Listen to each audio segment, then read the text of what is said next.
Bonjour, Monsieur Théo Nansini. Merci d'avoir accepté notre invitation. Vous êtes un spécialiste de l'Iran, chercheur doctorant et enseignant à Sciences Po Grenoble et à l'Institut catholique de Paris, ainsi que chercheur associé au projet ChinaMed. Votre expertise nous éclaire aujourd'hui sur un sujet brûlant, la résilience exceptionnelle du régime iranien face aux récentes attaques israélo-américaines. Il y a une semaine, une frappe surprise éliminait le guide suprême et une cinquantaine de hauts responsables iraniens. Pourtant, la République islamique tient toujours debout. Comment expliquer cette capacité de résistance? C'est ce que nous allons décrypter ensemble. Pouvez-vous tout d'abord nous expliquer en quoi le système politique iranien rend le régime si résilient, notamment face à une décapitation comme celle que nous venons de vivre? Le système politique iranien, c'est pas du tout un système centralisé ou pyramidal au sens classique. C'est un système que j'appelle un système de gouvernance par réseau oligarchique multicentré et interconnecté. En gros, vous n'avez pas donc une structure pyramidale, mais vous avez une structure, vous pouvez l'imaginer de manière tridimensionnelle, qui peut ressembler à une forme de pyramide et un peu écrasée à son sommet, où vous avez plusieurs centres de pouvoir, par exemple le guide suprême et le bureau du guide, comme on l'appelle. Vous avez ensuite, par exemple, le corps des gardiens de la Révolution. Vous avez ensuite la structure républicaine classique élue au suffrage universel, donc essentiellement le gouvernement, le parlement, etc. Ensuite, vous avez une forme de bourgeoisie économique qui, a priori, est déconnectée des centres de pouvoir. Autour de chacun de ces pôles, vous avez des réseaux oligarchiques, des réseaux, des groupes d'intérêt qui gravitent autour de ces pôles, mais qui sont interconnectés entre eux. C'est-à-dire que vous pouvez avoir des liens entre des gens du bureau du guide et les gardiens de la Révolution, même chose avec le gouvernement, même chose avec la bourgeoisie économique. Et cela fait que la structure du système ne peut pas être décapitée. C'est-à-dire que ce n'est pas en décapitant le sommet que la structure va s'effondrer. La structure est faite pour se tenir en place même avec des niveaux, si vous voulez, subalternes. Vous avez souligné l'autonomie relative des gardiens de la Révolution. Pouvez-vous le préciser un peu plus? Les gardiens de la Révolution sont, disons, si vous voulez, un peu l'entité qui permet au guide suprême de contourner les blocages constitutionnels et légaux qui sont quand même nombreux en Iran, et donc en contournant ces blocages, donc de pouvoir, comment dire, faire essaimer directement au sein des administrations sa propre vision. Mais il faut quand même garder en tête le fait que les gardiens de la Révolution sont quand même un corps d'une certaine manière autonome par rapport au bureau du guide. C'est-à-dire qu'ils lui prêtent allégeance, mais ils sont susceptibles d'avoir leur propre ligne politique, leur propre vision stratégique, qui n'est pas forcément identique à celle du guide. Et ça, justement, voilà, on pourrait faire le lien avec la situation actuelle. Après les frappes de juin 2025 et la décapitation partielle des gardiens de la Révolution, comment ce corps a-t-il réorganisé sa chaîne de commandement pour s'adapter à une guerre de haute intensité?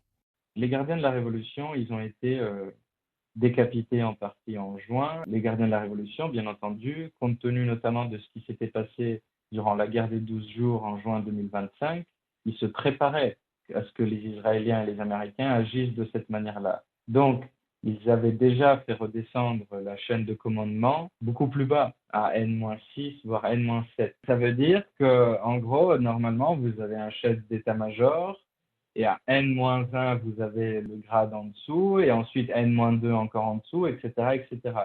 Donc, quand on arrive à N-6 ou N-7, ça veut dire qu'on a une capillarité au niveau du territoire national. Le régime iranien s'appuie sur le mythe de Kerbala, glorifiant le martyr et la résistance face à l'oppression. Dans quelle mesure cette idéologie chiite permet-elle encore de mobiliser la population? Le système de la République islamique d'Iran a comme socle légitimiste un mythe. Et ce mythe, c'est ce qu'on appelle le paradigme de Kerbala. C'est le mythe fondateur du chiisme, qui est l'une des confessions de l'islam, à côté du sunnisme. Enfin, ce mythe fondateur, le paradigme de Kerbala, c'est le martyr de l'imam Hussein. Sans revenir voilà, à l'épisode en lui-même, il porte ce mythe, une glorification du martyr, du sacrifice pour la juste cause. Et là aussi, on peut en faire un parallèle avec la situation stratégique, avec la crise actuelle.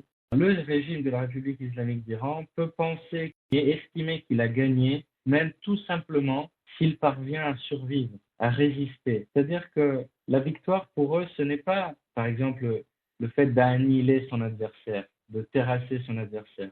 Pour eux, la victoire, ça peut être aussi de rester debout face à une agression injuste. Donc ça a été prouvé durant la guerre contre l'Irak durant les années 80, mais ça reste effectivement le socle. Les Iraniens, ils rejouent sans cesse donc ce mythe qui glorifie le martyr, le sacrifice pour la juste cause.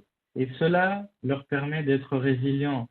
Cela, quelque part, a permis à une population entre les années 2000 et aujourd'hui, donc qui est passée de 65 à plus de 90 millions d'habitants, de résister à une situation économique qui se dégradait, de s'adapter d'une certaine manière, de faire preuve de capacité d'adaptation. Et je pense que on ne peut pas tout expliquer par la religion et ni par l'idéologie du communisme, mais quelque part, je suis persuadé que ce rôle est réel, le rôle de cette posture idéologique qui glorifie d'une certaine manière la souffrance et le sacrifice pour une cause supérieure. Pourtant, les manifestations massives récentes montrent un rejet croissant du régime. Mais moi, je pense que la plupart des Iraniens n'en peuvent plus. Ils n'y croient absolument plus à ça. Et on l'a bien vu. Le fait quand on a des millions de personnes qui descendent dans la rue pour demander un changement de gouvernement, voire un changement de régime politique, cela témoigne très clairement du fait que ça ne marche plus. Les gens n'y croient plus. Mais je pense que sur les 90 millions d'habitants, vous en avez entre 6 et 15 millions qui, d'une certaine manière, par opportunité notamment, mais certains y croient, continuent de penser que ce modèle de gouvernement est le plus juste que l'on puisse espérer pour l'Iran. Pour conclure, en quoi ce mythe fondateur influence-t-il la stratégie actuelle du régime?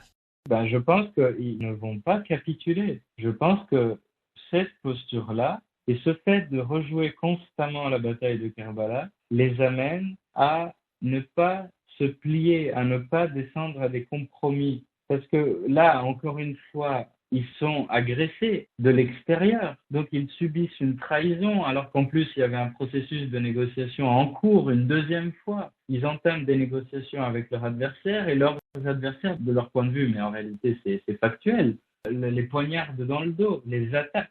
Vous comprenez? Donc ça légitime cette rhétorique-là. Merci infiniment, Monsieur Nencini, pour ce décryptage précis et passionnant. Votre analyse nous aide à mieux comprendre les mécanismes de survie d'un régime que beaucoup pensaient voir s'effondrer. Bonne journée à tous et à très bientôt pour une prochaine analyse.